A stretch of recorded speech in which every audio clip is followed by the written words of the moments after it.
Is there a type of paper so thin that light can pass through it, yet strong enough to last for hundreds of years? That is washi, Japan's traditional paper, made not from wood, but from the bark of a special plant. So, how can rough strips of tree bark be transformed into thin, flexible sheets of paper that have been preserved for centuries? The journey begins with harvesting Kōzo, followed by a series of careful steps, including cleaning, boiling, beating the fibers, forming the sheets, and naturally drying them using traditional handcrafted techniques. Today, join Mido Explained as we explore the complete process of making washi, one of the world's most remarkable types of paper. Washi is one of Japan's oldest traditional crafts, dating back to around the 7th century, and preserved for more than 1,300 years. Unlike most modern paper, which is made from wood pulp in large industrial mills, traditional washi is made from the inner bark of the Kōzo plant and is crafted almost entirely by hand. Today, it is still produced for calligraphy, painting, restoring historical documents, and a wide range of premium handmade products. Its outstanding quality and cultural importance led UNESCO to recognize traditional washi papermaking as an intangible cultural heritage of humanity. How long do you think it takes to make a single sheet of handmade washi paper? A few hours, a few days, or even a few weeks? Share your guess in the comments, and now, let's explore the complete process of making this remarkable paper. The journey of making washi paper begins with the Kōzo plant, also known as the paper mulberry. Unlike modern paper, which is made from wood, traditional washi uses only the plant's inner bark. This layer contains long, strong cellulose fibers that give washi its exceptional durability. The length of these fibers is one of the main reasons why washi can be incredibly thin while remaining surprisingly difficult to tear. After harvesting, the Kōzo stems are steamed or boiled, so the bark can be separated more easily from the woody core. The bark is then peeled off by hand, and the dark outer layer is carefully removed, leaving only the soft, white inner fibers.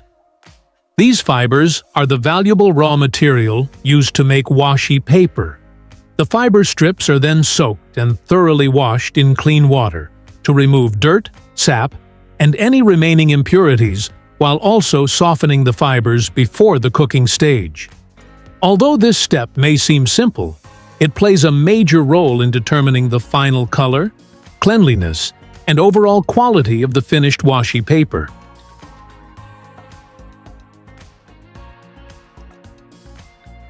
After the initial cleaning, the Kōzo fibers are placed into large pots and cooked with an alkaline solution of sodium carbonate, also known as soda ash. As heat and the alkaline solution work together, natural compounds such as pectin, hemicellulose, and plant resins gradually break down, allowing the tightly packed fibers to separate while keeping their original length. This is one of the key differences between washi and industrial paper. Instead of grinding the raw material into tiny fibers, washi makers preserve the cellulose fibers for as long as possible, giving the paper its remarkable strength and flexibility. Once the cooking process is complete, the fibers are rinsed several times with clean water to remove any remaining alkali and the dissolved impurities. Next comes one of the most time-consuming steps, removing impurities entirely by hand. Skilled artisans carefully pick out every dark piece of bark, knots, damaged fibers, and even tiny specks of dust left in the fiber mass. Even a single black spot can be clearly visible on a thin sheet of washi. So the patience and precision required at this stage have a major impact on the beauty of the finished paper. This is also one of the reasons why high-quality washi retains its natural white color without relying on strong bleaching chemicals like many modern papers.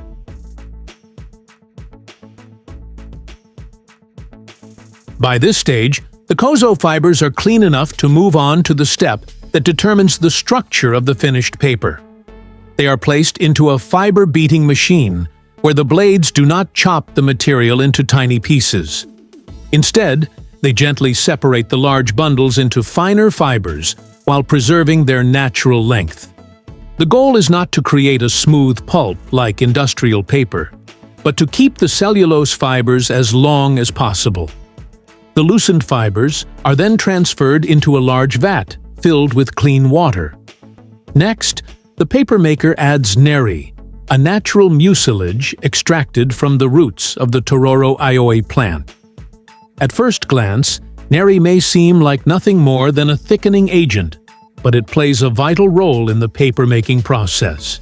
It increases the water's viscosity, allowing the cellulose fibers to stay evenly suspended instead of quickly sinking to the bottom. This gives the papermaker enough time to control how the fibers are distributed during sheet forming, producing washi with an even thickness across the entire surface. Before papermaking begins, the pulp mixture is stirred continuously to prevent the fibers from clumping together.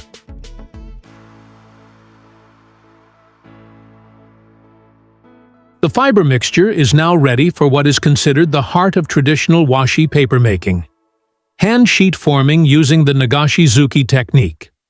The papermaker uses a mold made of a wooden frame and a fine bamboo screen, gently dipping it into the pulp vat before lifting it out. Unlike many other papermaking methods that collect the pulp only once, the artisan repeatedly dips, lifts, and gently shakes the mold in a rhythm refined through years of practice. Every movement has a purpose. As the mold is shaken in different directions, water gradually drains through the bamboo screen, while the long cellulose fibers slowly interlock, forming a thin and even sheet. The papermaker repeats this process several times, adding only a very thin layer of fibers with each dip until the desired thickness is reached. This multi-layer technique gives washi its exceptional strength compared with paper formed in a single pass. Throughout the entire process, there are almost no measuring instruments involved. The thickness of each sheet depends entirely on the artisan's experience, judging the weight of the mold, the speed at which the water drains, and the way the fibers spread across the surface. That is why nagashi-zuki is still considered one of the most difficult skills to master in traditional Japanese papermaking.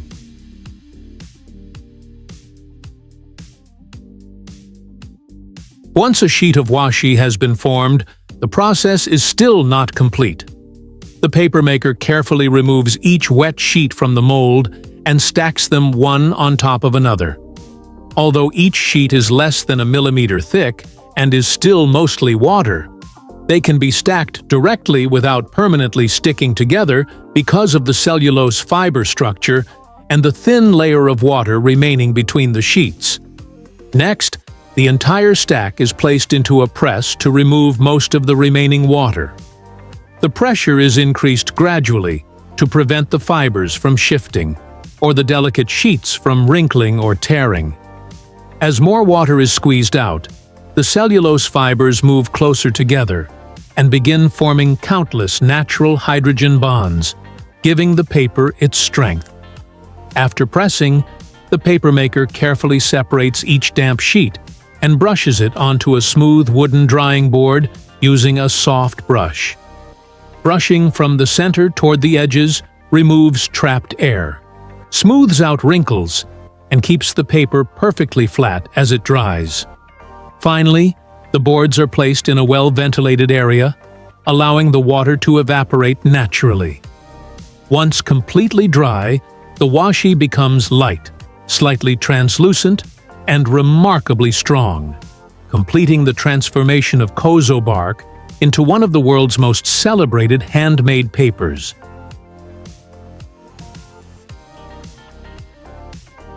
This is a question many people ask. Today, not every product labeled as washi is made entirely by hand. To meet growing demand, many manufacturers use papermaking machines or blend Kōzo fibers with wood pulp to increase production and reduce costs. While these products still retain some of the characteristics of washi, they no longer fully represent the traditional craft. For Japanese artisans and preservation organizations, washi is more than just a type of paper. It is a traditional craft passed down through generations. That is why papers such as honminoshi, hosokawashi, and sekishubanshi are still produced using strict handmade techniques. These traditional paper-making methods have been recognized by UNESCO as an intangible cultural heritage of humanity. What deserves to be preserved is not only the finished sheet of paper, but also the knowledge, techniques, and craftsmanship that have been handed down from one generation to the next.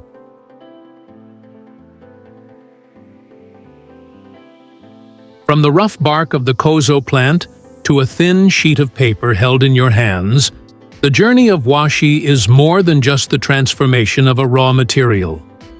It is the result of time, patience, and craftsmanship passed down through generations. While most modern paper can be produced in just a few minutes by massive industrial machines, a single sheet of traditional washi still takes days, or even longer, to complete with care and precision. Perhaps that is why washi has survived for more than 1,300 years. What Japan has preserved is not just a type of paper, but a traditional craft and a cultural heritage that has stood the test of time. So, what was your answer to the question at the beginning of the video? Were you right? And if you enjoy discovering how the world makes the products we use every day, don't forget to subscribe to Mido Explained and join us for more fascinating journeys.